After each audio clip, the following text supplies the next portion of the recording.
Jó napot kívánok! Árendás Péter, az I.S. Gyula Gimnázium igazgatójával beszélgetünk. Azt szeretném megkérdezni igazgatóról, hogy hogyan látja a köznevelési törvény, milyen változtatásokat fog eredményezni az iskola életében. Látni ebből már valamit? Jó napot kívánok én is mindenkinek! Hát hatalmas kérdésekről van szó, hatalmas falatról van szó, mert ugye nagyjából ettől a törvénytől függ minden ország, így Magyarországnak is a szellemi, a tudásbeli potenciálja, hogyha ez jól sül el, hogyha ez jó irányban halad, akkor ez a potenciál ez nő, hogyha ez nem sül el jól, nem jó a kitűzött irány, akkor ez a potenciál akár csökkenhet is. Ugye most ezt megint nem lehet túl becsülni annak a jelentőségét, hogy egy olyan ország, mint Magyarország például, amelynek nem igen van komoly nyersanyagkészlete, egyéb más forrása, körülbelül abból gazdálkodik, abból áll helyt a világgazdaságban, vagy akár csak Európában, amilyen van, és ez nagyjából a szellemi potenciálja, a tudás potenciálja, tehát hatalmas jelentőségű kérdésről van szó.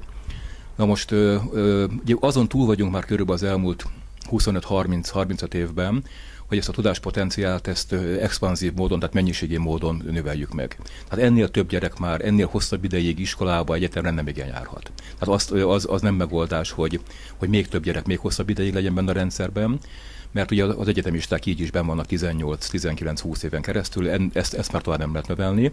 Tehát alapkérdés az, hogy miről szóljon az oktatás. Az oktatás tartalma milyen legyen, hiszen további tartalékok, további lehetőségek a hosszban, a mennyiségben, a méretben már nem igen vannak, a tartalomban, a minőségben vannak ezek a lehetőségek meg. Ezért kulcsfontosságú, hogy ebben legyen egy nagyon komolyan végigbeszélt konszenzus a Magyarországon a tudással, a tudástermeléssel, hogy ilyen csúnyán fogalmazok, de ezt egyre inkább bevett módon használják ezt a fogalmat, foglalkozó szakemberek, meg a szakma mondjuk a pedagógusok körében, hiszen egy hosszú távú, nagyon-nagyon fontos dologról van szó. Nagyjából két út van, ami járható. Az egyik út, hogy csak a kimenetet mondom meg, tehát én, mint döntéshozó, egy kimenetszabályozással élek, azt mondom meg, hogy mit kell tudni az érettségén lényegében, mit kell tudni, vagy mit fogok mérni mondjuk ilyen kompetenciaméréseken, 6-ban, 8-ban, 10-ben, és ez egy nagyon komoly támpont ahhoz, hogy akkor az iskolák, a szakemberek, a pedagógusok elvégezvén viszonylag nagy szabadsággal, autonómiával a saját munkájukat, hozzák azt a kimeneti követelményt, amit mondjuk például az érettségvizsgán tudni kell. Ekkora központ, ekkora hatalom nem igen szól bele magába szigorúan a tartalomba, azt rábízza a szakmára, tehát magyarán a tartalmat olyan túl erősen nem szabályozza, csak a kimeneteleket. Ez volt nagyjából mostanáig, hogy ezt kell tudni, és ha ezt az IES-ben Budaörsön így érték el, matematikából, magyarból, történelemből, Nyíregyházán, a Krúdi Gimnáziumban úgy érték el, Veszprémben, a Lovasiban így érték el, az egy dolog, az egy kérdés volt. Elég nagy szabadsággal mindenki elérte, amit tudott, és ebből jött valami végeredmény ki, és az iskolák megítéltettek igazából a kimenet alapján, hogy ki hogyan végezte el a munkáját.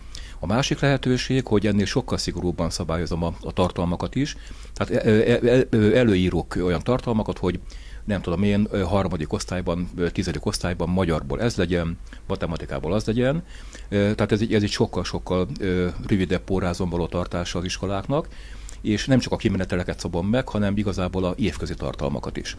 A jelenlegi köznevelési törvény, illetve a jelenlegi NAT felfogása ehhez áll sokkal közelebb, hogy ne csak a kimenetet határozza, megírja elő, hanem előír konkrét tananyagtartalmakat is, tehát előírja azt, hogy Arany János mellett igenis legyen Krúdi, legyen Petőfi, sőt, mondjuk legyen a mai magyar irodalom, és ez meg az.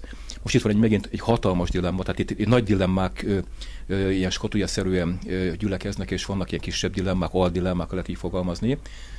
Mondok egy konkrét példát, hogy legyen világos mindenkinek a számára. És legyen mondjuk az irodalom, mert a használám úgymond mindenkiért.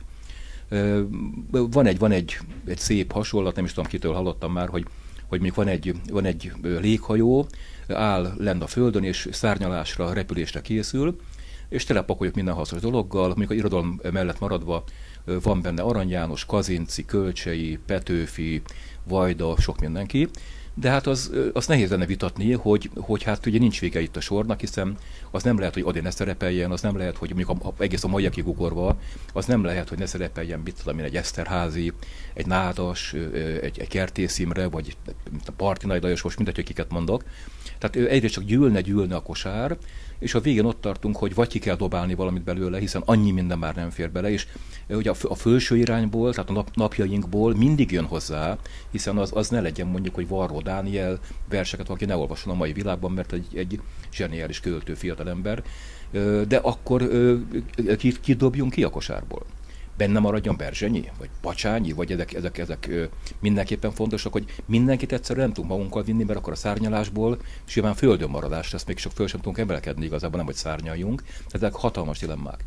Most, hogyha a tananyag előíró jellegű, akkor ez a dilemma úgymond fent a minisztériumban oldódik meg, íróasztal mellől kitalálják, hogy akkor pontosan kinek kell benne lenni a tantervben.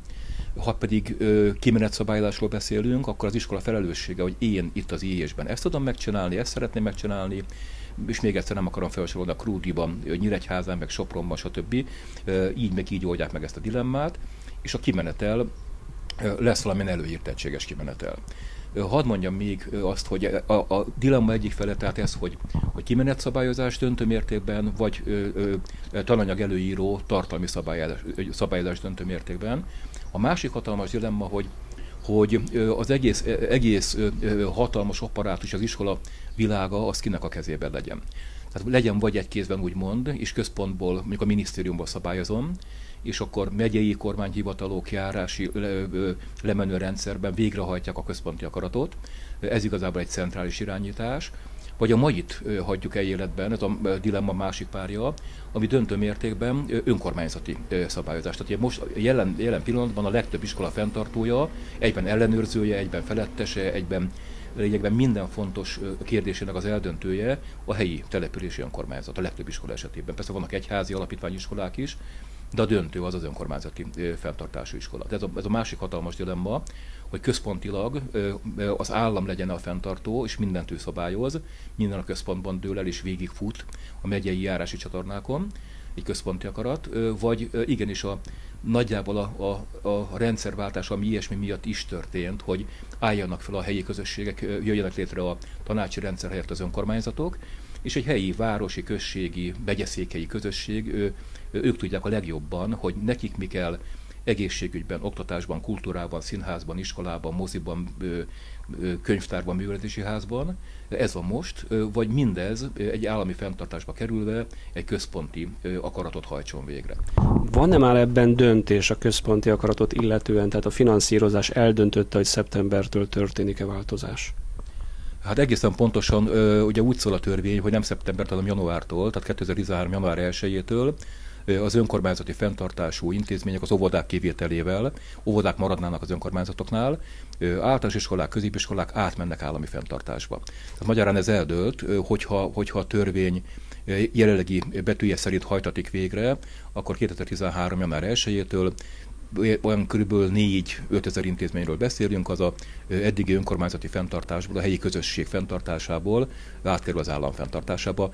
Pici kis túlzással a minisztériumban dől el minden, és a minisztériumnak az úgynevezett ilyen dekoncentrált, tehát megyei járási helyekre koncentrált szervein keresztül végigfut a döntés, ami a központban megszületett, hogy akkor nem tudom én, a tananyagtól kezdve a különböző iskolai kérdésekig ez egy központi döntés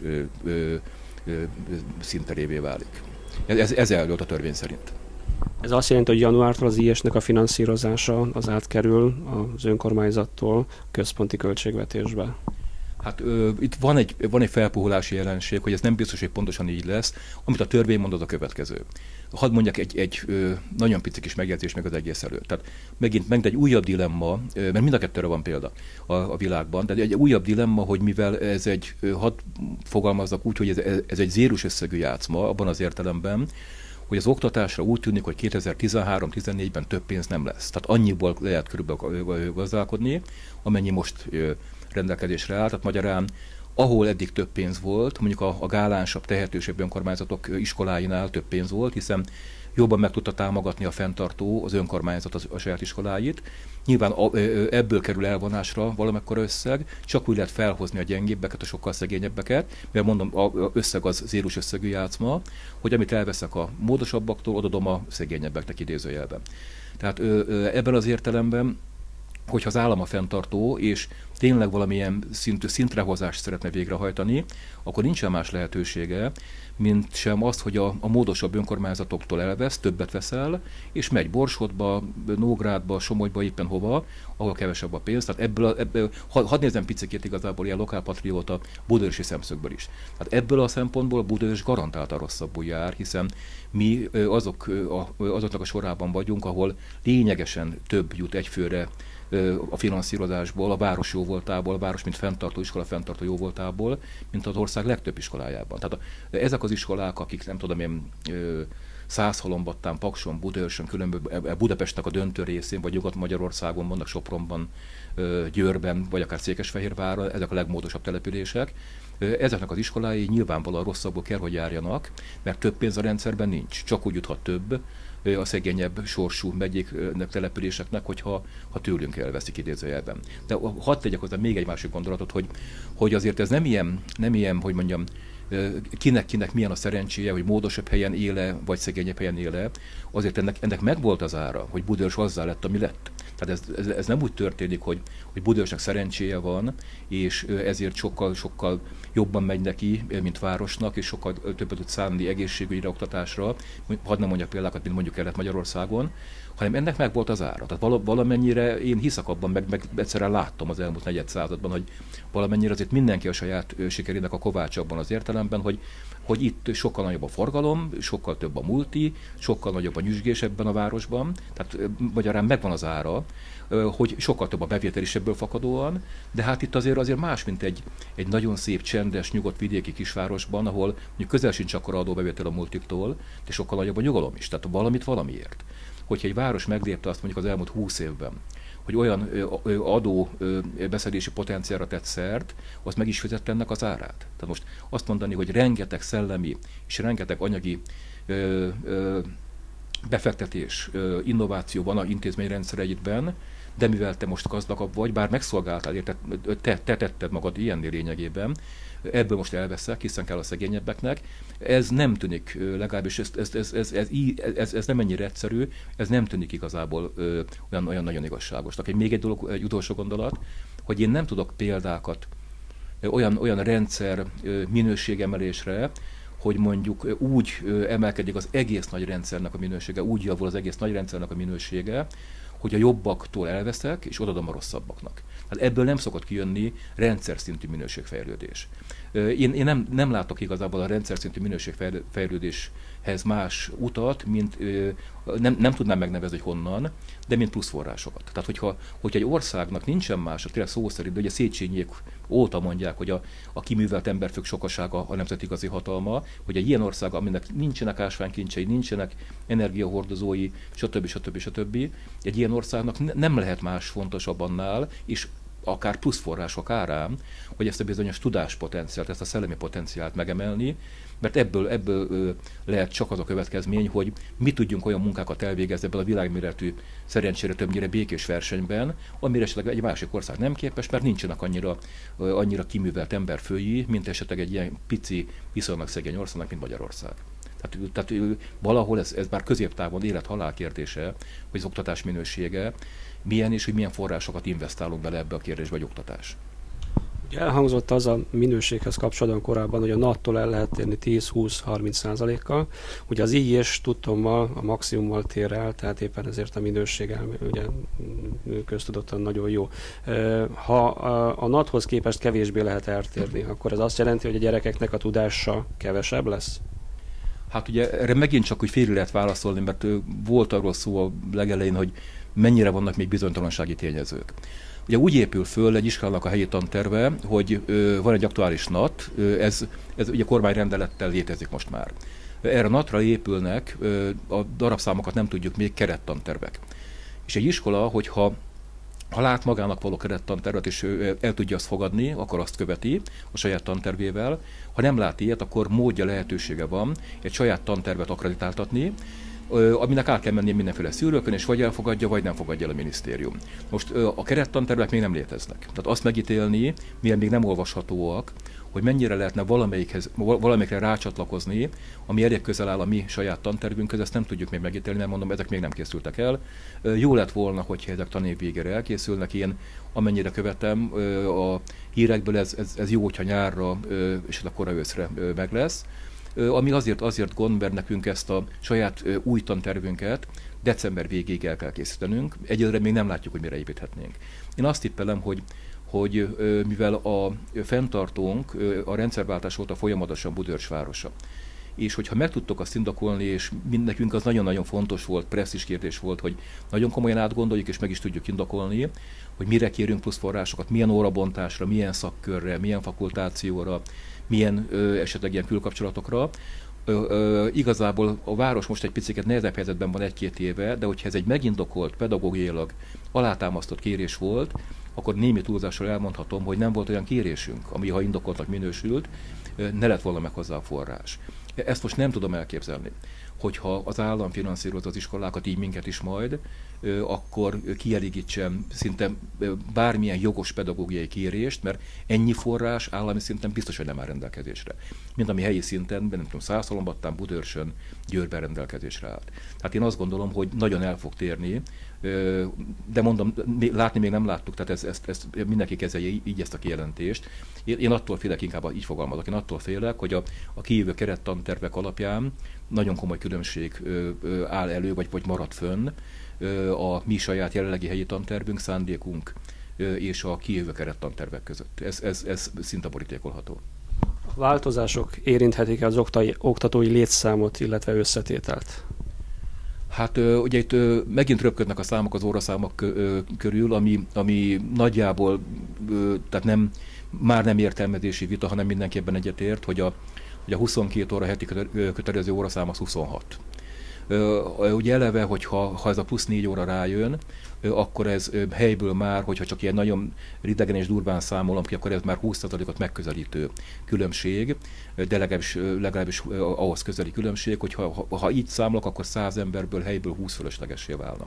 A dolog még tovább komplikálódik, hiszen van egy másik óraszám is, ez a bizonyos 32-es óraszám, aminek az körülbelül a tartalma, hogy a kollégáknak, a pedagógus kollégáknak a munkahelyükön, az iskolájukban kell bent tölteni heti 32 órát, és hogyha mondjuk ezen 26 óra fölött hirtelen kiderül egy hiányzás, valakinek el kell rohannia, nem tudom én, egy versenyre elkísérni egy csoportot, és be kell ugrani helyette, és ez a 27., 28., 29. órában történik, az ilyen ad-hoc helyettesítést szintén nem lehet elszámolni túlóraként, tehát magyarán a 26 óra fölé is mehet még ez a bizonyos plusz 4 óra. Hogyha így számolom, mi jó 60-an vagyunk, ez nálunk bizony, hogyha a fenntartó majd másképpen nem gondolja, csak szigorúan a kötelező óraszámokból számolva, ez nyugodtan 5-6-7 kollégát simán jelenthet. Gyerekek részéről bármi némi nemű visszajelzés önök felé jött már? Tudnak-e ők valamiről? Igazából ugye ezt még egy laikus diplomás felnőtt is azért nehezen látja át, hogyha nem az oktatásban dolgozik, hogy mi minden változás készül itt. A gyerekek annyit tudnak és annyit közölnek, annyit közvetítenek felénk, hogy nagyon-nagyon szeretnék, hogyha ez a szerintünk nagyon diákbarát, nagyon humánus, nagyon színes, nagyon tarka, nagyon gazdag képzés megmaradna. Tehát ők azt nem tudják, nem követik, hogy ennek a 70-80%-a maradhatna-e meg, ezt ilyen számszerűen nem tudják nyilván követni, mondom, ezt még egy komolyabb értelmiségi felnőtt sem igen tudná számokba önteni, de azt nagyon-nagyon határozottan megfogalmazzák, hogy szeretnének ennyi nyelvi csoportot, szeretnének ennyi szakkört továbbra is. Nálunk lényegében bármelyik tantárgyból 8 ember fölött lehet fakultálni. Ez azt jelenti, hogy ha filozófiából jön össze egy ilyen csoport, akkor abból indul fakultáció. Ugye matekból, magyarból, ezekből nem kérdés, ezekből mindig összejön. De az, hogy összejön vagy sem mindenhol, még minden iskolában biológiából vagy kémiából, nálunk ha összejön, akkor abból is indul garantáltan. Most ez, hogy maradhat-e, erre lesz-e mód, ezt fogja finanszírozni a fenntartó, mennyire, hogy mondjam, szállhat be Budaörs városa kipótolni, hogyha a fenntartó nem tudná finanszírozni, mennyire marad forrása erre Budaörs városának, egyáltalán jogilag lesz a módja beszállni. és anyagilag meg lesz a forrás, hogy beszállhasson, hogyha a szándék meg is van. Ezekre a kérdésekre maga a polgármester úr, a képviselőtestület sem tudja a választ, ezekre a kérdésekre még nincsen válasz. Tehát ez mind-mind olyan bizonytalansági faktor, ami attól kemény dió, hogy minden iskolának, aki nekünk is augusztus végére meg kell terveznünk az egész jövő tanévet. A jövő tanévnek a szeptember, október, november, decemberi része a klasszikus Budaörs városa fenntartású felállásban történik, óraszámostól, bontásostól, szakköröstől, fakultációstól, és január 1-től a fenntartó, így a finanszírozó is, immár nem az önkormányzat, hanem az állam. Tehát amit én kiszámoltam egészen, ugye egy tanév igazából szeptember 1-től augusztus végéig tart. Tehát én megtervezem a kollégáimmal egészen 2013. augusztus végéig a tanévet.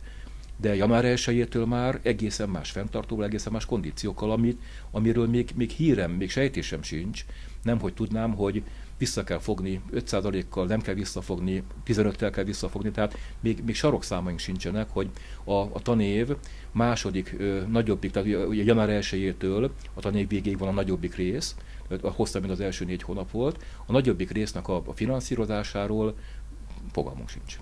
Mikor fog ez kiderülni, arról vannak-e hírek? Hát ugye ez úgy lenne, a szakma véleménye szerint korrekt, hogyha minimum egy tanévvel korábban, tehát magyarán úgy lehetne, mondjuk most 2012. januárjában rendelkeznie kellene minden információ egy iskolának ahhoz, hogy most 2012. szeptemberétől egy egész tanévig hogyan tervezzen. Tehát én azt mondom, hogy mivel ezek az információk nincsenek, nem állnak rendelkezésre, én maximálisan indokoltnak gondolom azt, hogy a fenntartó váltás is minden tolódjon el valamennyire, tehát 1 éves ráhagyás minimum kellene. Nem tudnék mondani időpontot, annyit tudnék mondani, hogy legalább 1 évvel korábban, amikor már minden tudható, minden tervezhető, minden kiszámolható, hogyha az ember ezt tudja, onnantól legkorábban 1 év múlva szabad váltani. Akkor még azt szeretném megkérdezni, hogy az érettségi előtt állunk, hogy hogyan sikerült eddig idén az IES-ben az érettségét levezényelni? Igen. Hát nagyon-nagyon boldogan és picit még nem egészen megkönnyebbültem, mert ugye még hátra van egy komoly szóbeli rész, de azt jelenthetem, azt mondhatom, hogy ami eddig lement az írásbelékkel, semmi gond nem volt, a gyerekek úgy tűnik, hogy nagyon jól vették az akadályokat, és én nagyon bízom benne, hogy az a hosszú-hosszú évek óta elmondható, hát ilyen sikersztori, hogy ilyen 4,6-os, 8-as átlagokkal zárjuk az évet a érettségi tantárgyakból, ez idén sem lesz másképpen. Ugye azt már lehet látni, hogy itt is azért nagyon drasztikus változások lesznek, olyan értelemben legalábbis, hogy előrehozott érettségit például eddig bármelyik tantárgyból lehetett tenni, a új törvény alapján ez le fog csökkenni igazából az informatikára, meg az idegen nyelvekre. Tehát mindenképpen lesznek komoly változások érettségi szempontjából is, már jövőre, tehát ez már jövőre be fog lépni, de egyelőre az idei évnél maradva lekopogom, hogyha szóbelik is ilyen szépen mennek, hogy az írásbelik mentek, akkor egy nagyon, nagyon kellemes június végével tudjuk ebben azért az érettségik szempontjából a tanévet zárni. Az átlagos felvételi eredményekről lehet tudni évekre visszamenőleg tavaly például hogyan sikerült? Igen. És ez megint, hogy mondjam, mást mondtam volna az elmúlt 10 évben, és más fogok erre most válaszolni. Igazából ugye a beszélgetés legelején volt arról szó, hogy egyszerűen egy ilyen kis országnak nincsen nagyobb kincse, mint a tudása. Ebből fakadóan szerintem teljesen helyesen.